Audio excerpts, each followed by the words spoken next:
적당히 좋아하면 덕후가 아니다. 적당 덕후. 안녕하세요. 여러분의 아재 덕후 공PD입니다.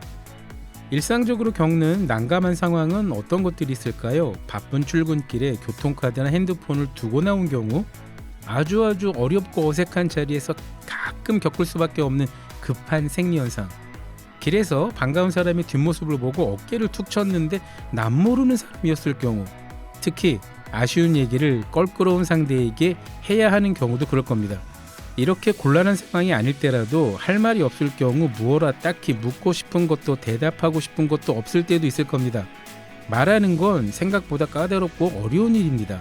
동시에 말을 아끼는 건 더 까다롭고 어려운 일이겠죠.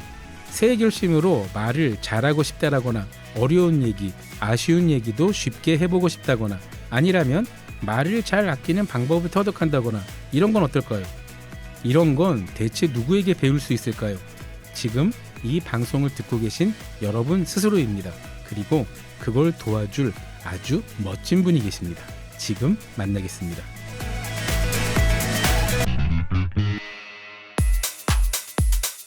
적당히 좋아하며 덕후라 한다. 적당 덕후 OBS 라디오.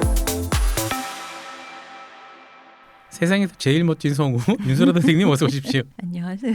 네, 어제에 이어 오늘도 모셨습니다. 사실은 저희가 연이어서 녹음을 하고 있죠. 첫 회 한번 녹음해본 소감 안 여쭤볼 수가 없어요. 네네, 굉장히 편하게 대해주셔서요. 네, 네, 저희가 가진 게 후리함밖에 없습니다.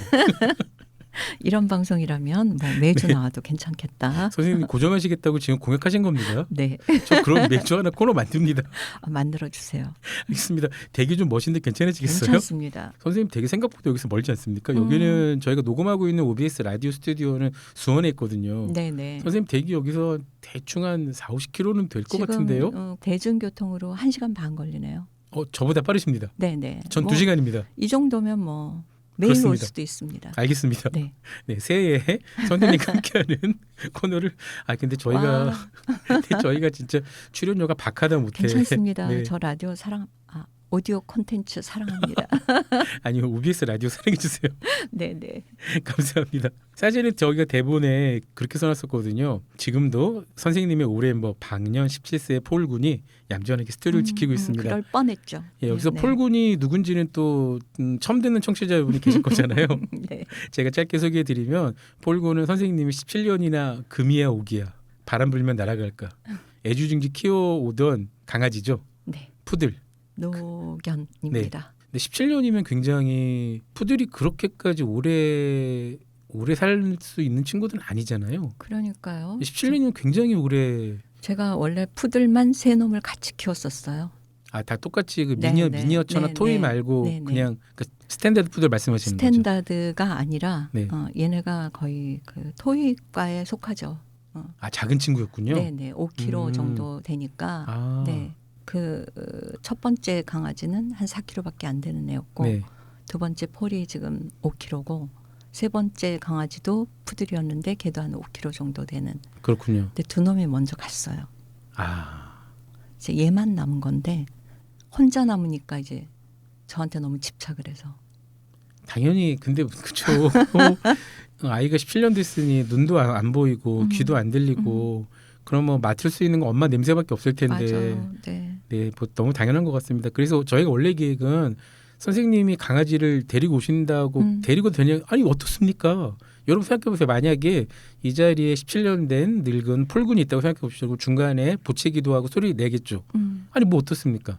그런 방송이 하나쯤 있어야 되지 않을까요? 그럼요. 예, 뭘 네. 저희가 이렇게 방송이라고 다, 물론 저희는 이제 핸드폰을 끄고 있긴 했지만 근데 이거는 살아있는 생명이잖아요. 예, 누가 의지로 통제할 수 없는 그런 자연스러운 모습도 한번 담으면 굉장히 신년에 여러분들에게 여러 메시지를 드릴 수 있겠다 했는데, 안타깝게 오늘 선생님께서 저희 OBS 라디오 처음 오시는 그런 부담감도 있으셨고. 네네. 일단 그게 자세가 신기하죠. 아닌 것 같아서. 아니요. 전 일단 그게 신기했어요. 40년 차의 대배우 대성우 선생님도 처음 나가는 데는 부담감을 느끼시는구나. 그럼요. 긴장했어요, 저도. 네, 감사합니다. 아니 긴장하셨다고 감사한 게 아니라요. 그런 마음가짐을 가져주시는 게 정말 감사할 때입니다. 네, 예의가 아닌 것 같아서 고민하다가 그냥 놓고 왔습니다. 네, 혹시라도 다음번에는 정말 동행하셔도 됩니다. 네, 아니 적극 추천해 드립니다. 다음엔 같이 하는 방송을 한번 만들어 주세요. 그러니까요. 언젠가 그런 경험이 있어요. 저도 모 팟캐스트 때 게스트로 나갔는데 그 집에 고양이가 난리인 겁니다. 근데 주인장이 그때만 죄송해요. 저희 지금 그 고양이 이름이 땡땡이라고 하면 땡땡이 여기 지금 난입을 해서 하고 있다고 그러면서 그 부분을 이제 편집하거나 그러더라고요. 아니 뭐 어때? 야 내가 지상파라도 그럴 것 같은데? 그래도 심지어 그때 어떤 생각을 하냐면 제가 그때 TV 있을 때니까 TV 스튜디오에 고양이 20마리를 풀어놓고 그냥 한번 토크쇼를 해볼까? 괜찮겠네요. 예, 재밌겠네요. 근데 주제는 전혀 상관없고 다른 주제인데 그냥 계속 고양이 왔다 갔다 하는 거죠. 그러니까 무지하게 욕을 먹게 할 것 같은데. 아니 근데 힐링도 되잖아요. 특히 음향 감독한테요. 잡소리가 너무 많이 그냥 들어간다고. 무조건 계속 뭐 야옹야옹 할 테니까 어디서까는. 그래서 그런 얘기를 한번 했다가 그 주변의 음향 감독한테 등짝을 맞았던 적이 있습니다. 쓸데없는 소리 하지 말라고. 특집으로 한번 해보세요. 그리고 그 생각도 들더라고요. 가만히 생각을 해보니까 토크쇼 1시간짜리 TV 녹음하려면 적어도 3-4시간 녹화하지 않습니까? 4시간, 3시간 동안 아이들을 그 뜨거운 조명이 있는 데서 그 아이들이 견디지 못하는 건 둘째치고 아이들이 힘든 건 또 큰일이지만 걔네들이 조명 밑에 있으려고 할까? 다 어두운 데로 숨지 않을까요? 그 고양이는 그럴 수도 있겠다. 그죠? 그러니까요.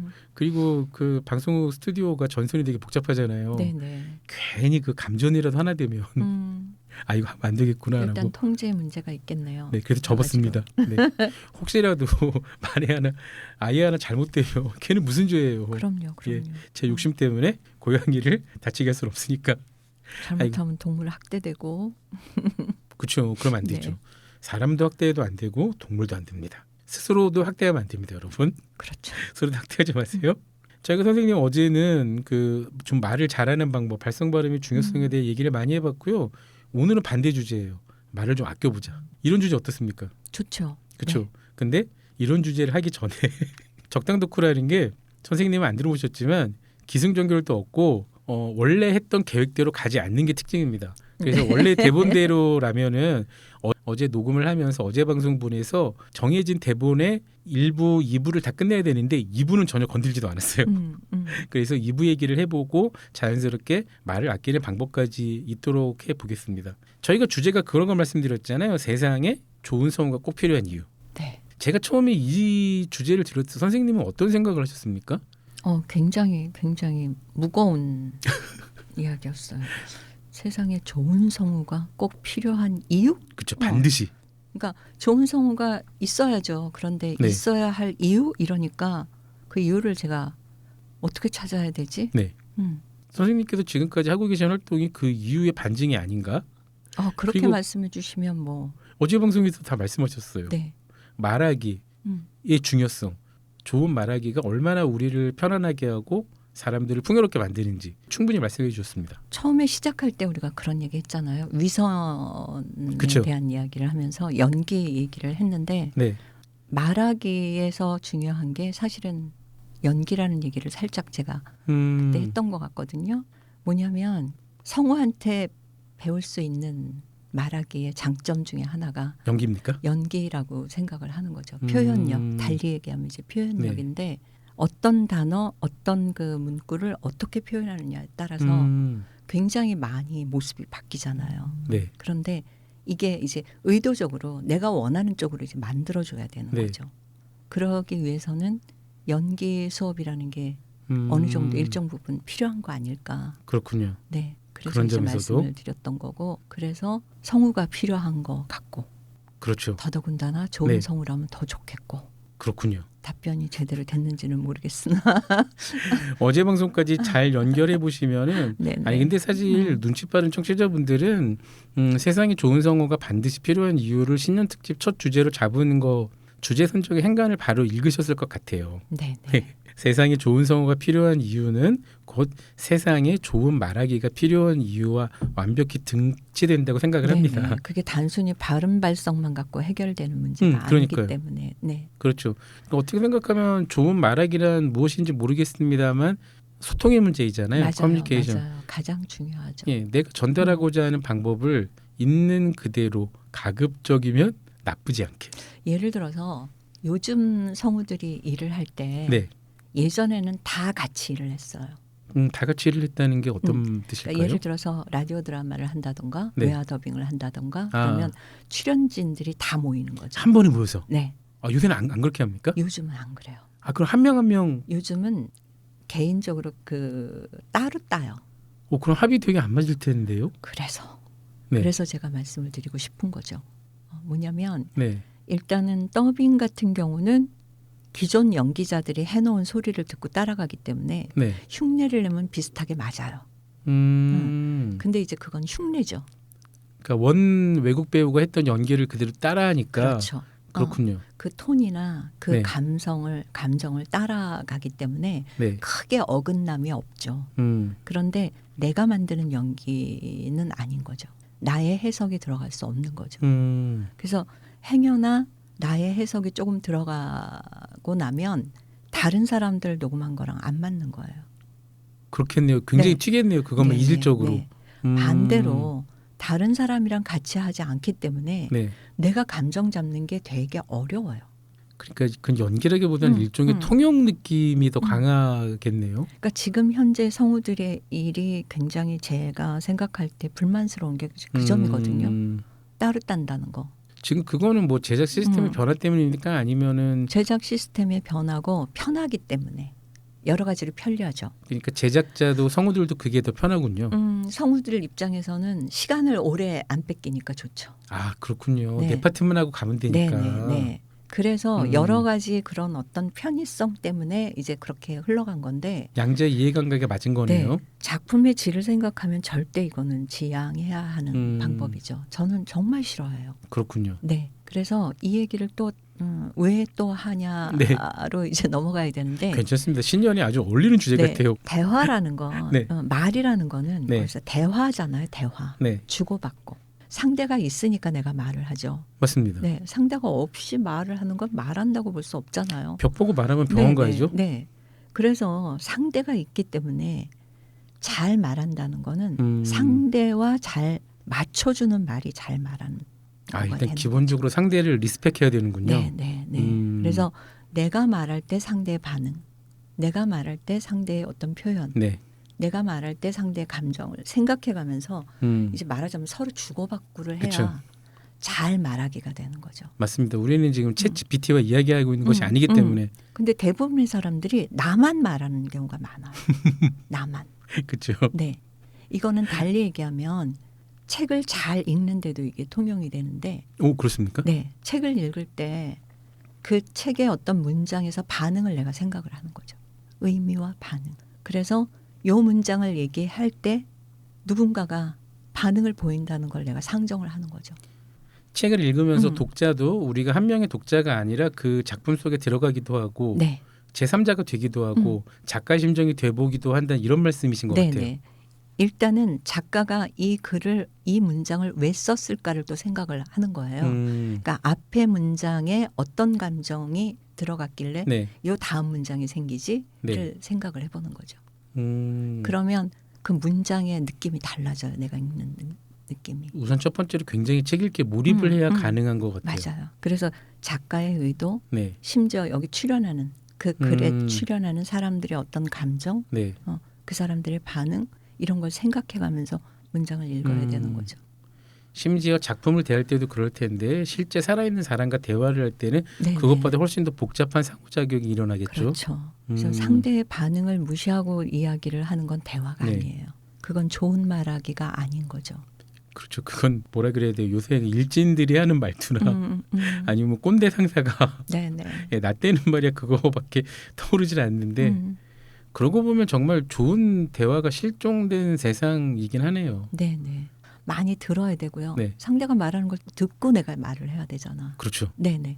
근데 사람들은 뭔가 말을 해야 되겠다 생각을 하면 이걸 빨리 이제 뱉어내는데 이제 몰두를 하죠.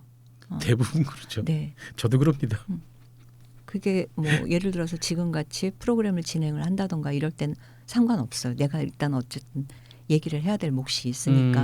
근데 그게 아니라 대부분의 대화에서는 사실은 듣는다가 굉장히 중요해요. 그렇죠. 네. 맞습니다. 이거는 모국어로 대화를 하는 것뿐만이 아니라 외국어를 배울 때나 아니면 다른 운동을 배울 때 똑같은 것 같아요. 그럼요. 일단은 보고 들어야 하거든요. 맞아요.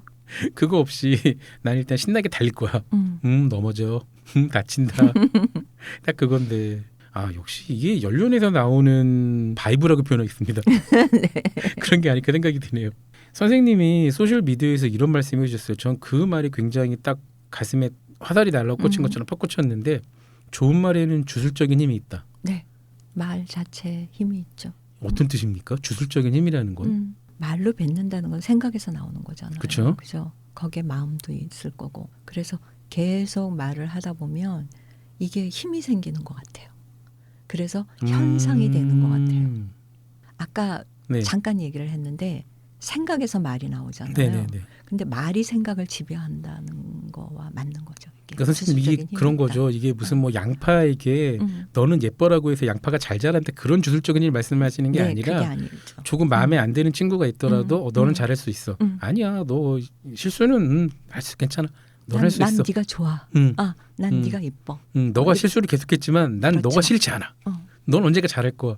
이렇게 되면 실제로 내 그 친구 마음이 힘을 낼 수도 바뀌는 거. 있으니까. 그리고 내 마음도 바뀌어요. 그러니까. 네, 그 얘기를. 내 마음도 하고 싶었어요. 바뀌는군요. 그럼요. 선생님 그러면 주술적인 힘이라는 게 이제 그런 거죠. 그러니까 좋아한다는 말을 입 밖에 자꾸 내다 보면 네. 정말 그 상대가 좋아질 수 있어요. 그런 경험 혹시 없나요? 아니 있는 것 같아요. 그러니까요. 그러니까 딱히 마음에 없는 상대였는데 당신이 좋아요라고 고백을 하는 순간부터 정말 좋아지는 그런 경험이 있는 것 같습니다.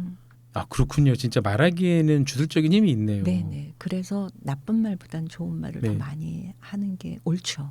선생님 그럼 반대로 나쁜 말을 계속해도 거기에는 주술적인 힘이 있겠네요. 있겠죠. 저거 싫어. 나 저걸 미워. 그냥 확 그냥 막 그냥 우와 하면은 계속. 사실은 변하는 건 내 마음이에요. 그럼 장난으로라도 나쁜 말을 줄이려는 노력이 실제로 우리 삶에 필요하죠. 도움이 되네요. 필요하죠. 네. 그렇군요. 내 마음을 움직이니까. 네. 오늘 또 배웁니다. 저는 사실 요새 자전거 출근을 하니까 자전거 출근을 혼잣말을 그렇게 많이 하게 되거든요. 네. 근데 오늘 생각해 보니까 혼자 말하는 사람 이상해. 아니 소리 내서 말하는 건 아니고 네. 속으로. 속으로. 제가 그 정도까지는 아직 안 됐고요. 약을 꾸준히 먹고 있기 때문에 괜찮습니다. 자전거 타고 출퇴근을 하다 보면은 우리나라가 자전거 출퇴근자에게 그렇게 호의적인 세상은 아닙니다. 그렇나요? 네, 자동차 운전자나 뭐 이륜차 운전자나 보행자나 그래서 속으로서 그러거든요. 왜 죽이려고? 죽이지 왜? 죽여라 그래. 오랜만에 쉬어보자. 병원 가서 뭐 병원밥 먹으면서 쉬어보자. 아니면 이제 지나가는 분들 보면 굳이 자전거 도로까지 와서 걷는 분들이 있거든요. 좀 비켜요. 좀 뭐 하는 거야? 아니 정말 왜 진짜 뒤에서 저 지나갈게요라고 큰 소리를 해도 그냥 네, 계속 그냥 나는 내 길. 그런 분들이 있거든요. 그럼 저도 속으로 그럴 거 아니야. 그냥 뭐 가다가 확 꼬꾸라져라 뭐 이런 거. 저는 아무 대답하지 않겠습니다.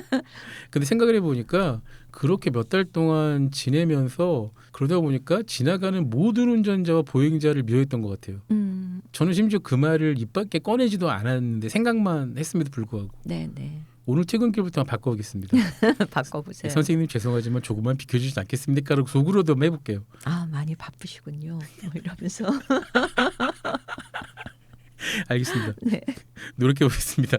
그 선생님과 이야기를 하다 보니까 저 또 마음에 하나 또 꽂히는 게 선생님이 그 말하기 전에 네. 그러니까 좋은 말은 좋은 생각 그리고 말하기 전에 생각하기가 말하기가 서로 상호작용을 한다고 그렇게 말씀하셨잖아요. 네네. 그러면 이제 평소에도 계속 좋은 말을 하려면 좋은 생각하기를 끊임없이 노력을 해야 되는 거겠네요. 그렇죠. 네. 음. 뭐 누구나 다 그렇게 할 수는 없죠. 근데 뭐 24시간 막 좋은 생각만 하고 그러니까요. 좋은 말만 할 수 없지만 분명한 건 생각에서 말이 나오고 말이 생각을 지배한다는 거죠. 그 속으로라도 계속 그렇게 불평을 하고 욕만 하면은 결국은 나쁜 생각을 할 수밖에 없게 된다는 그런 말씀이신 것 같고 반성합니다. 야, 갑자기 오늘 아침에도 제가 한 2-30분 되는 그 순간에 자전거를 타는 네. 25분 30분 그 순간에 얼마나 많은 사람에게 마음으로 욕을 했나 깊이 반성을 하면서 안 그러겠습니다. 또 하나 이제 제가 잘 쓰는 말 중에 말투는 제2의 관상이다 하는 말을 많이 쓰거든요. 말투를 어떻게 고쳐야 네. 될까요? 그래서 말투가 이걸 사실은 다시 이렇게 뒤집으면 네. 성우들이 무언가 이렇게 연기를 하잖아요. 네. 뭐 예전에 라디오 드라마 같은 거 할 때 특히 네. 그러면 내가 맡은 역할에 이제 맞는 소리를 내려고 이제 애를 쓰죠. 우리가 이렇게 말투가 그 소위 스테레오 타입이 있어요. 많이 배운 사람, 교양 있는 사람 말투. 아, 그렇죠. 예를 들어서 네. 그야말로 스테레오 타입으로 있는 거죠. 네. 그래서 그걸 다시 이제 뒤집으면 내가 어떻게 보여야 되겠다 생각에 따라서 내 말투를 바꿔야 되는 거죠. 그렇죠. 그런 것도 일종의 연기겠네요. 네네. 선생님 그러면 좀 이해되기 쉽게 저는 제 말투는 어떻습니까? 저는 제가 생각할 때 제 말투는 기본적으로 고향이 인천이라 굉장히 말이 빠른 편이긴 하거든요. 빠르세요. 네. 일단 좀 말을 느리게 하려는 연습을 하는 게 중요할까요? 근데 요즘은 또 사람들이 느리게 말하는 거 안 좋아하더라고요. 아니 근데 저는 사실 너무 빠르니까 저도 알거든요. 상대적으로 지금 제가 좀 느린 것 같거든요. 말하는 게. 아닙니다. 전혀 그렇지 않은데 원래 경기 서부 쪽이 그리고 황해도 쪽이 예전부터 말이 굉장히 빨랐잖아요. 근데 빠르기는 뭐 그렇게 중요한 것 같지 않고요. 네. 빠른데 잘 전달시키는 게 중요한 거죠. 지금 만약에 네. 내가 지금 나의 이미지보다 조금 더 뭐랄까 더 좀 지적으로 네. 더 뭔가 이렇게 품위 있게 네. 예를 들어서 그런 소리를 내야 되겠다 싶으면 네. 약간 속도를 이제 늦추고 네. 톤은 낮추고. 그렇죠. 네. 중저음. 한국인이 좋아하는 중저음. 네네. 중저음이 그냥 스테레오 타입으로는 그냥 지적으로 들리는 톤이에요. 그렇군요. 네. 저는 이모성이 글른 것 같습니다. 근데 네. 의식하면 돼요. 그렇죠. 저도 어쨌건 목소리로 방송을 하는 사람이 지금 됐는데 노력은 해야겠죠. 네, 포기하지 않겠습니다. 네. 네. 조금씩 낮춰보세요. 알겠습니다. 역시 그 말씀은 사실은 그 프로페셔널 성우시니까 당연히 그냥 보통 일반 사람들은 발성 발음이 첫 번째라고 말씀하실 줄 알았는데 그 말씀은 거의 안 하세요. 오히려 그 점이 굉장히 인상적입니다. 네네. 발음도 물론 굉장히 중요해요. 네. 중요하고 특히 요즘 많이 무너진 것 중에 하나가 사람들이 경음을 잘 안 써요. 센 발음. 그렇죠. 네. 그것도 어쩌면 외국어 학습의 부작용일 수도 있고요. 뭔가 이렇게 부드럽게 말을 해야 잘하는 것 같은 착각에 사로잡히는데 경음을 안 쓰면 전달이 잘 안 돼요. 우리말은. 그렇죠. 네. 써야 될 때 써줘야 돼요.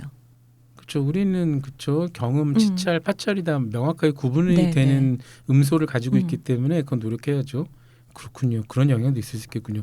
하긴 그러고 보니까 저도 어렸을 때까지만 하더라도 이중모음을 굉장히 많이 구분했거든요.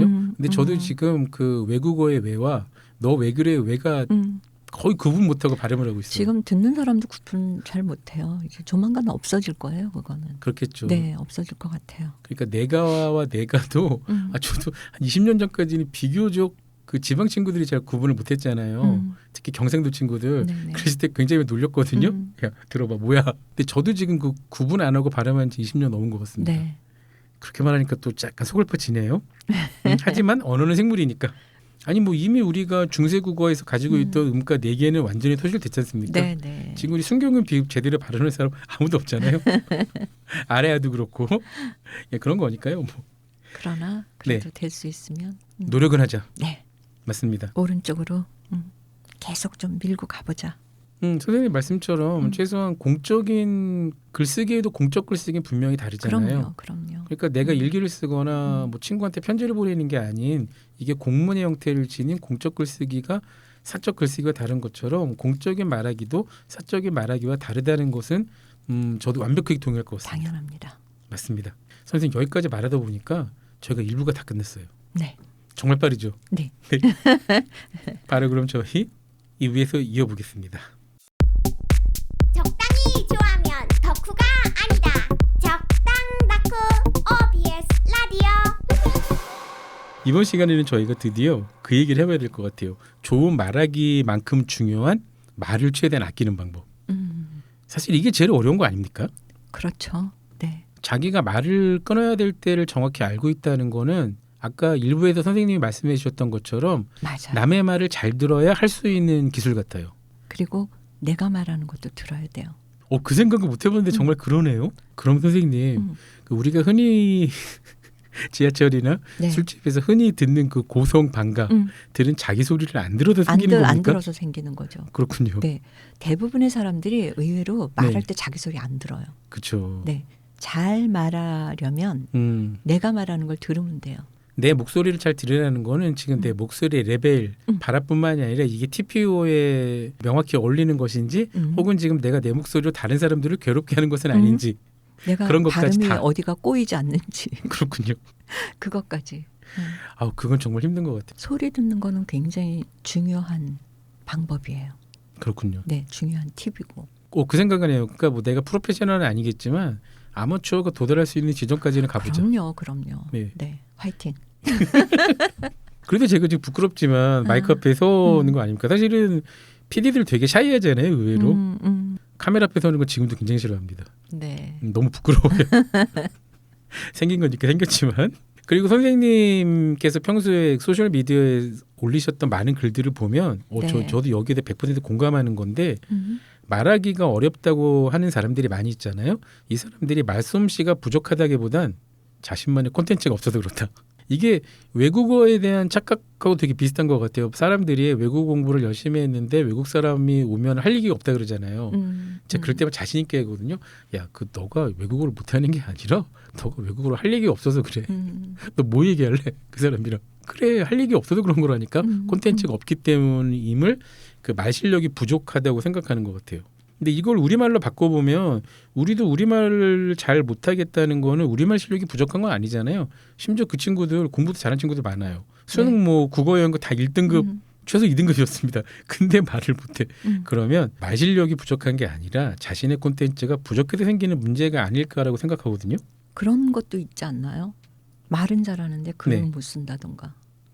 근데 대부분 글은 잘 쓰는데 말은 못 한다던가. 대부분 근데 같이 가지 않습니까? 글을 잘 쓰는데 말을 못하는 친구들은 좀 굉장히 극도로 있어요. 샤이한 성격이라 그럴 수 있고요. 거기서 말을 잘한다는 게 이제 여러 가지인데 발음 발성 때문에 말을 못하는 것처럼 느껴질 수도 있어요. 그렇죠. 네. 그렇죠. 뭐 더듬는다던가 음. 소리를 웅얼웅얼 삼킨다던가 전달력이 나쁘면 말을 못하는 네. 것처럼 들리잖아요. 제 얘기입니다. 저도 말을 더듬고. 네. 근데 글은 또 다르잖아. 네. 음. 사실 저도 글이 더 편하긴 해요. 그래서. 글보다 말이 더 즉시성이죠. 지금 현재 바로. 현재성이 있죠. 네네. 근데 글은 아니잖아요. 네. 글은 내가 천천히 생각해서 고칠 수도 있고, 그죠? 나중에 이제 올릴 수도 있고 그런 차이도 있는 것 같아요. 맞습니다. 네. 그런 것도 있는 것 같고요. 말은 잘하는데 글을 못 쓴다는 친구들은 실제로 보면 말은 다 비문이에요. 그러니까 전달력이 좋고 의사소통 화법이 되게 뛰어나서 네네. 그러니까 넘버벌 랭귀지 퍼포먼스도 되게 좋아서 외모가 출중한 건 아닌 건 간에 무조건 사람들이 좋아할 만한 호감형인 건데 근데 그런 친구들 말하는 거 잘 들어보면 거의 비문이고요. 종교 경험이 없고요. 그럼 당연히 글 못 쓰겠죠. 근데 어쨌건 중요한 거는 뭐 좋은 말을 한다는 건 결국 좋은 커뮤니케이션, 좋은 네. 소통을 한다는 거잖아요. 그렇죠. 그러니까 상대가 필요한 정보를 정확히 제공하거나 상대의 기분을 좋게 만들거나 뭐 글을 잘 못 쓰고 말을 잘한다는 게 저는 아닌 것 같습니다. 그것도 굉장히 좋은 능력이라고 생각을 해요. 그렇죠. 타인에게 칭찬하는 것도 굉장히 진심이 담긴 방법일 것 같은데 여기에도 좀 좋은 말하기 노하우 같은 게 있을까요? 저는 칭찬은 단순하게 할수록 좋다고 생각해요. 단순하게. 심플하게. 네, 어떻게 합니까? 그러니까 예를 들어서 뭔가 이렇게 부연 설명이 많은 칭찬은 반대로 가볍게 느껴지거든요. 그러니까 정말 핵심만 담아서 네네. 잘했어. 아주 그냥 짧고 거기에 대신 진심이 담겨야죠. 선생님은 폴에게 어떻게 칭찬해 주십니까? 폴은 맨날 뭐 예쁘다고 그러죠. 잘했어, 예뻐. 사람은 그래. 사람들한테 그렇게 칭찬해 주시나요? 사람들한테는 조금 다르죠. 네. 그러니까 폴은 애기잖아요. 강아지. 그렇죠. 17살이지만 애기죠. 네, 네. 늘 애기기 때문에 네. 애기 칭찬하듯이 하는 거고 어른에 대한 칭찬은 좀 다르죠. 네, 어떻게 해야 됩니까? 다른데 굉장히 감정을 많이 담아요. 예를 들어서 네. 어떤 분이 정말 뭔가를 되게 멋있게 했어요. 네. 그러면 정말 멋있어요의 진심을 정말 담아요. 그게 어렵잖아요. 그래서 이게 아까도 얘기했지만 연기인 거예요.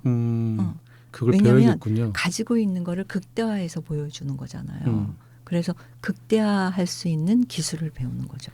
그렇군요.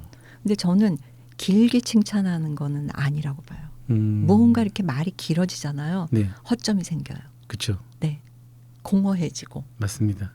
그래서 짧게. 영화 타짜에도 나오죠. 혀가 길면 길수록 네. 맞아요. 천하의 아기는 혀가 길지 음. 않습니다. 단순한 게 좋은 것 같아요. 제가 좀 반성이 되는데요. 그래도 제가 칭찬할 때 굉장히 디테일하게 하거든요. 그러니까 진심이 덜 담겨서 그런지 너나 지난번에 이게 이렇게 했는데 이번엔 이런 점 매우 개선됐어. 아, 그건 매우 놀라워. 일단 칭찬을 해놓고 그다음에 부연이잖아요. 네. 그건 괜찮아요. 아 그렇습니까? 네. 오히려 그렇게 세세하게 부연 설명을 해주면 네. 저렇게까지 나한테 관심이 있었나? 이렇게까지 봤나? 이러고 또 감동할 수도 있죠. 그렇군요. 네. 결국 이것도 케이스 바이 케이스고 TPO에 따라 다른 문제겠군요. 일단은 마음이 얼마나 가 있는 것처럼 보이느냐가 중요한 것 같아요. 칭찬에는. 콘텐츠 제작자들은 기본적으로 영업직이라고 생각을 하거든요. 그러니까 뭐 아티스트적인 성향도 있고 엔지니어적인 성향도 분명히 있습니다. 근데 기본적으로는 영업직이다. 사람을 데려오든 돈을 데려오든 뭘 데려오든 어쨌건 사람을 설득하거나 돈을 설득하거나 똑같이 어려운데요. 그게 이제 인간이 사회적인 동물이라는 또 증거죠. 네. 아까 말씀드린 것처럼 동물은 그런 거 필요 없잖아. 그렇죠. 네. 사람이니까 우리가 맞습니다. 또 배웠으니까 네. 예의를 다하는 거죠. 죽을 때까지 배워야 되는 것 같아요. 그 선생님과 얘기를 나누다 보니까 일단 있는 그대로 솔직한 것이 대부분의 경우 좋지 않다는 것은 공감하고요. 네. 근데 이제 이게 때로 거짓말까지 가는 게 좋은지 그건 어떻게 생각하세요? 그 왜 하얀 거짓말이라는 거 있잖아요. 네. 하얀 거짓말은 나쁘지 않은 것 같아요. 아, 선생님이 오늘 저랑 만나 많이 하셨던 그런 거요? 저희가 많이 하셨던 그런 거짓말이요? 저는 자신 있게 얘기하지만 마음이 없는 소리는 하지 않습니다. 아예 안 합니다. 와, 이 정도면 선생님 하얀 거짓말 저 인정합니다. 와, 이 정도까지면 네. 감사합니다. 남을 해치는 거짓말보다는 그 사람을 위로하는 보듬어줄 수 있는 거짓말은 좋은 것이다. 네. 또 반복이 되는 말이지만 네. 말에는 뭐가 있다? 주술적인 힘. 네. 그렇군요. 알겠습니다. 그렇습니다. 네. 청취자 여러분 사랑합니다. 여러분 정말 감사하고요. 존경하고요. 진심입니다. 이거 진심이 느껴져야 되는데. 느껴졌어요. 조금. 감사합니다. 여기까지 왔으니까 이제 조금 논쟁적인 주제로 한번 가봤으면 좋겠어요. 네. 선생님께서 만드신 콘텐츠 중에서 윤소라의 소라 소리 대신 삐딱 소리가 있었지 않습니까? 윤소라의 삐딱 소리. 이거 삐딱 소리 어떤 콘텐츠였습니까? 바람과 함께 사라지다라는 아주 유명한 그렇죠. 영화가 있잖아요. 네.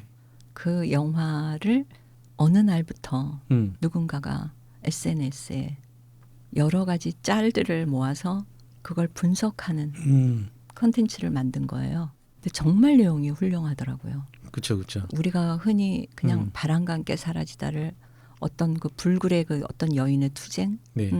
가장 간단하게 표현하면 이제 그걸로 남죠. 끝에 내일은 내일의 태양이 그쵸. 뜰 거야 막. 네. 그러면서 그 사이에 뭐 레트라는 인물도 나오고. 네.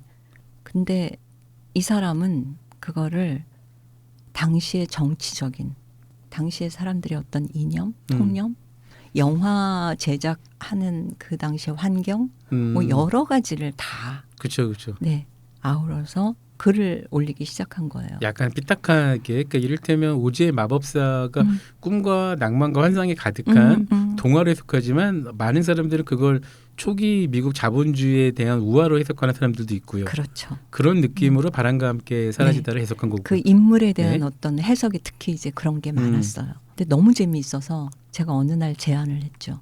아, 먼저 선생님께서 먼저 제안하신 거예요? 네. 제가 컨텐츠를 네. 만드는 거에 꽂혀 있을 때가 있었어요. 음. 그래서 네가 글을 써다오. 그러면 내가 그걸 읽겠다. 대신 네가 네. 편집도 해라. 그러면 이걸 또 총괄하는 사람이 필요하니까 감독도 좀 필요하겠지. 네. 그렇게 해서 셋이 컨텐츠를 만들어 보자. 그러니까 이를테면 파티원을 조직하신 거군요. 네. 대단하십니다. 그래서 제작을 했었어요. 네. 그래서 20개를 만든 것 같은데 그 20개의 편수가 아마도 거의 앞부분 조금 핥고 끝난 정도? 이 친구가 올린 그 자료의 양이 그 컨텐츠의 양이 엄청났거든요. 그렇죠, 그렇죠. 결국은 나중에 책을 냈어요. 그 아, 친구가. 그렇군요. 네. 그건 몰랐습니다. 네. 그래서 그걸로 어쨌든 계속 뭔가 프로그램을 만들고 싶었고 기존 사람들이 바람과 함께 사라지다를 보면서 느끼지 못했던 여러 가지 점들을 이제 네네. 파헤쳐 주니까 무지 재미있을 거라고 확신을 했었고 또 굉장히 인기가 있었어요. 사람들이 굉장히 좋아하더라고요. 흔히 재밌어하고. 얘기하는 그 너튜브에 최적화된 교적 콘텐츠잖아요.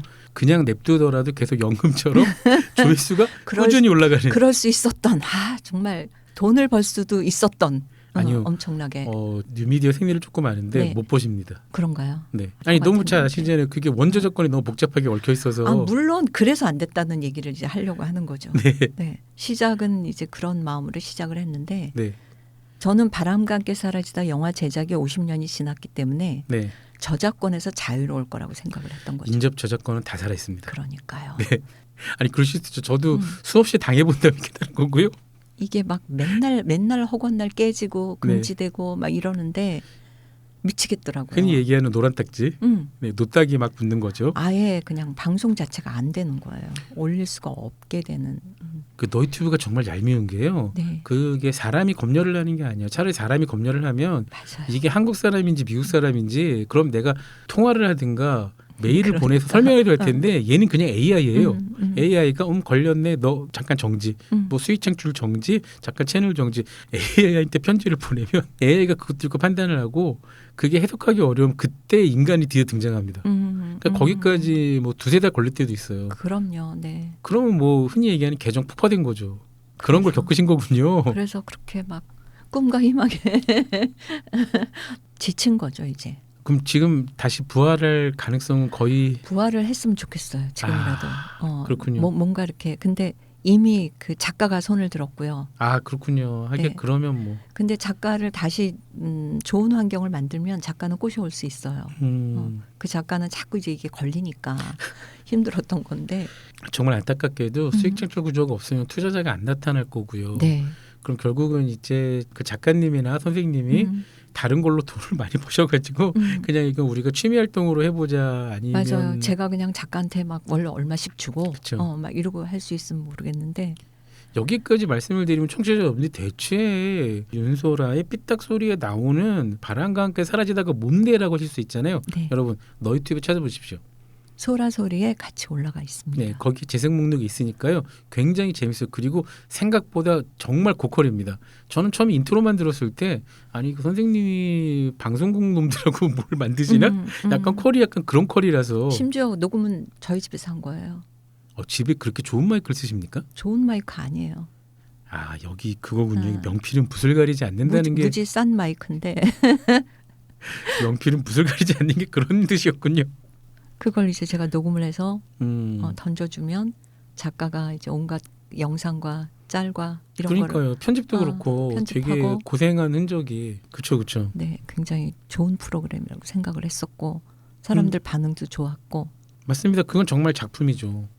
저희가 지금 이렇게까지 길게 바람과 함께 사라지다를 이야기한 거는 하기 싫은 일, 하기 힘든 일을 이렇게 꾸준히 했을 때 그걸 반대로 생각해 보면은 남들에게 싫은 소리, 미운 소리를 해야 될 때가 있잖아요. 네네. 근데 그걸 하는 게 정말 힘들지 않습니까?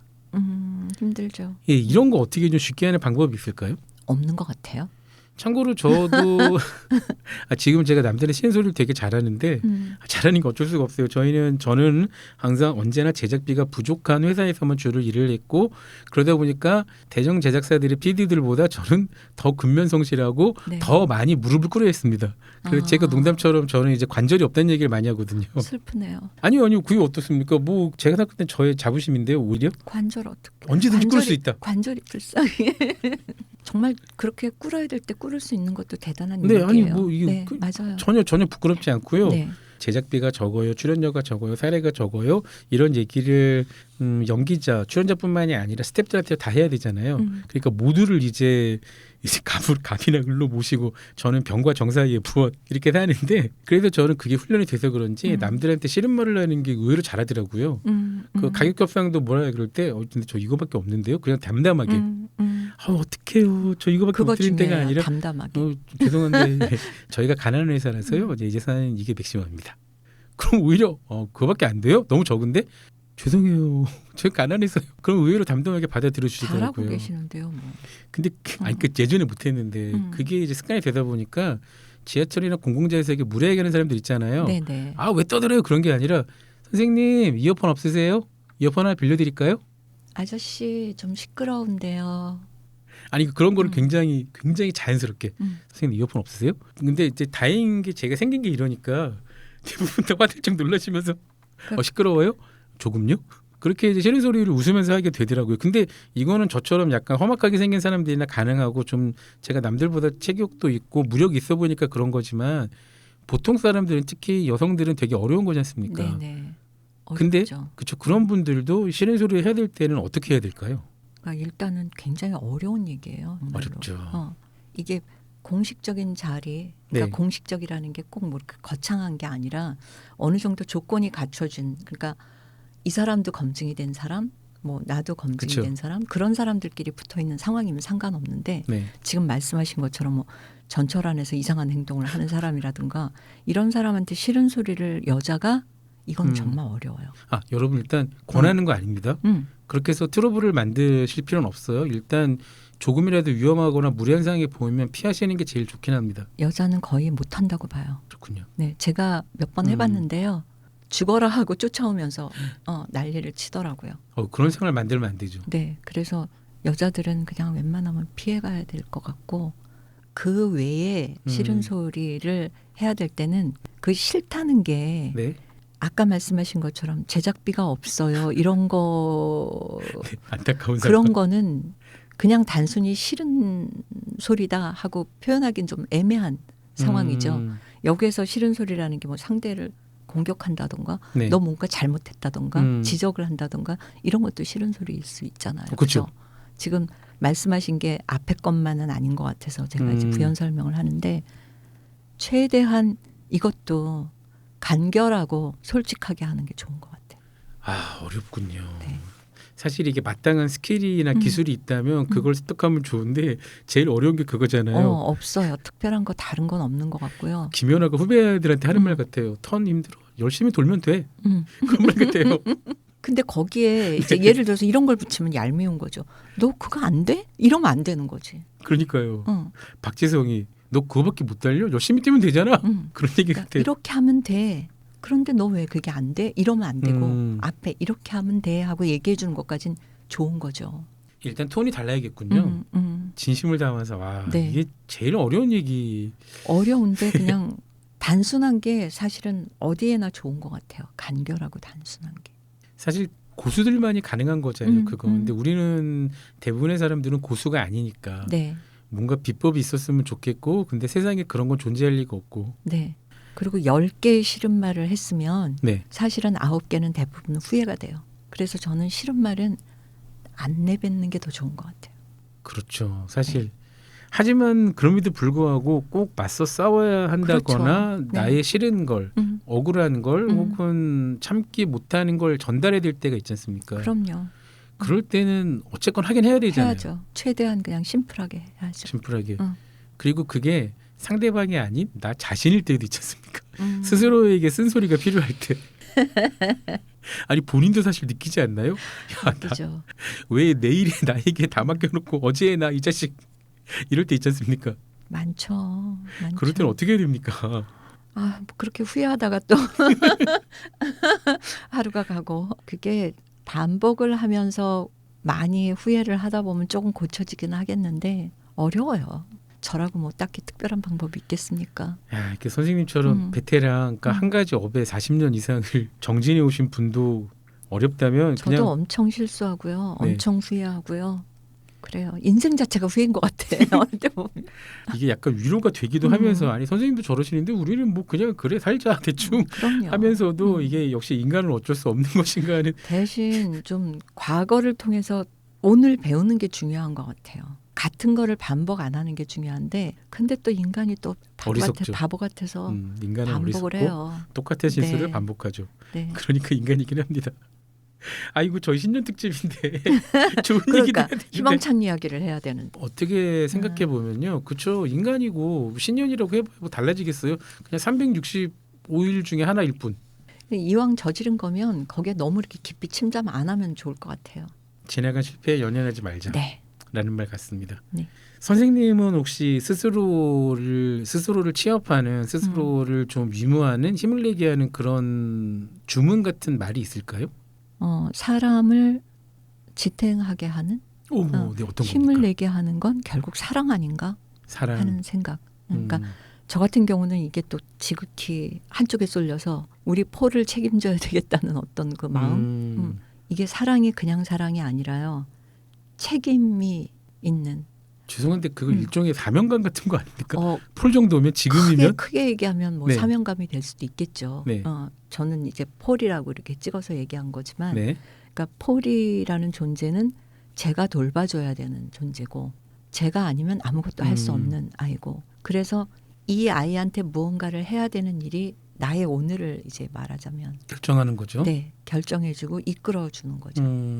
때로는 너무 힘들고 속상하면 그 오늘을 접고 싶을 때도 있잖아요. 거창하게 네. 얘기하면 그게 결국 이제 뭐 그 극한 상황까지는 네. 아니더라도 사람을 좌절하게 하거나 그쵸? 네. 포기하게 만들 수 있잖아요. 근데 그런 의무에서 시작된 사랑에서 시작된 어떤 의무감 이런 게 루틴이 되는 거죠. 그래서 나를 지탱하게 하는 힘이 돼요. 선생님 말을 조금 정리해 보자면 뭐 제가 뭐라고 정리하겠습니까마는 아니에요. 네. 일종의 의무감을 느끼는 사명감도 삶을 지탱하는 굉장히 큰 기둥이 될 수 있겠다는 생각이 드네요. 그거를 이제 또 좋은 쪽으로 얘기하면 사랑인 거죠. 누군가를 내가 되게 사랑하는 뭔가 사랑하는 대상이 있다면 네. 굉장히 중요하게 생각하는 어떤 대상이 네. 있다면 네. 그게 이제 나를 이끄는 힘이 되고 나를 지탱시켜 준다고 봐요. 청취자 여러분 들으셨죠? 결국은 사랑입니다. 네. 주변에 당장 사랑을 본이 없으신 분들 나가세요. 찾아보십시오. 아니 하다못해 개나 고양이 그렇죠. 사람뿐만이 아니라 살아있는 모든 것을 뭐 사랑할 수 있으니까. 화초도 상관없고 맞습니다. 자신의 일도 상관없고 애정을 베풀 수 있는 대상이 있다면 그게 나를 지탱시켜주는 나를 발전시켜주는 힘이 된다고 네. 생각해요. 몰입하거나 버틸 수 있는 힘은 결국 여러분이 찾아야 되는 것 같아요. 네, 맞습니다. 저도 찾겠습니다. 저도 좀 없었는데 올해는 열심히 찾아보도록. 이 방송이 혹시 그거 아니었어요? 그렇죠.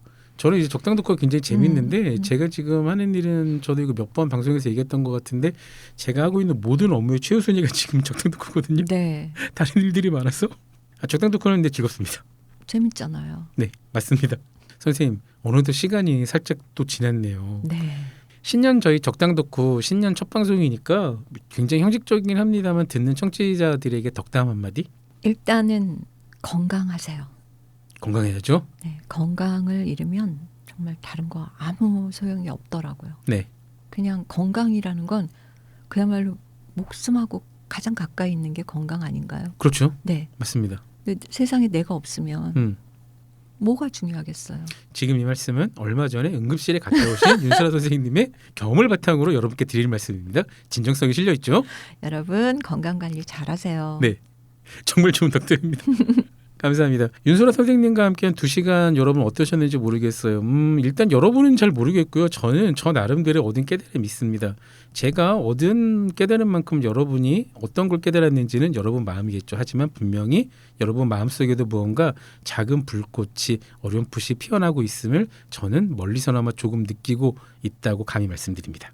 감사합니다. 여러분은 지금 OBS 라디오 적당 덕후를 듣고 계시고요. 적당 덕후의 신년 특집 세상에 좋은 성우가 반드시 필요한 이유 여러분 어떠셨는지 궁금합니다. 선생님은 어떠셨어요? 저는 굉장히 즐거웠습니다. 네, 지금 한 2시간 정도 됐나요? 맞습니다. 네, 2시간 동안 아주 편안한 친구랑 네, 수다를 떠는 기분이고요. 네, 여러분들도 감사합니다. 그렇게 들어주셨으면 네. 좋겠어요. 이건 하얀 거짓말이라도 저는 무조건 좋아요. 아니 감사합니다. 정말이에요. 하얗지 않아요. 네. 빨개요. 네, 빨간 거짓말이라도 새빨간 거짓말 감사하고요. 적당 덕후 다음 주도 여러분 신년 특집입니다. 아니 무슨 신년 특집을 연달아 하냐고요? 적당 특집은 그렇습니다. 설날이 올 때까지 신년 특집 계속 할 거예요. 그럼요. 구정까지는. 다음 주에 모실 분도 아주 특별한 분입니다. 조금 설명해 드릴게요. 아마 유수라 선생님도 소셜미디어에서 아실 수 있을 것 같아요. 외국 특파원 생활을 오래 했을 만큼 엘리트 기자였습니다. 근데 최근에 큰 병에 걸렸어요. 림프종 3기. 네, 알고 암입니다. 있습니다. 이분이 지금 어떤 심정인지 이런 큰 병에 걸려보지 않은 우리로서는 짐작조차 안 되겠죠. 근데 이분은 지금 놀랍도록 의연하게 항암 치료를 받고 있습니다. 심지어 자신의 투병기를 담은 에세이와 웹툰까지 연재하고 있어요. 그 콘텐츠 제목 아시죠, 선생님? 제목도 기가 막혀요. 죽음이 다가와도 괜찮아. 이 죽음이 다가와도 괜찮아의 저자 김진방 기자를 모십니다. 다음 주에도 여러분 기대해 주시고요. 적당히 좋아하며 누구나 안다. 적당 덕후 OBS 라디오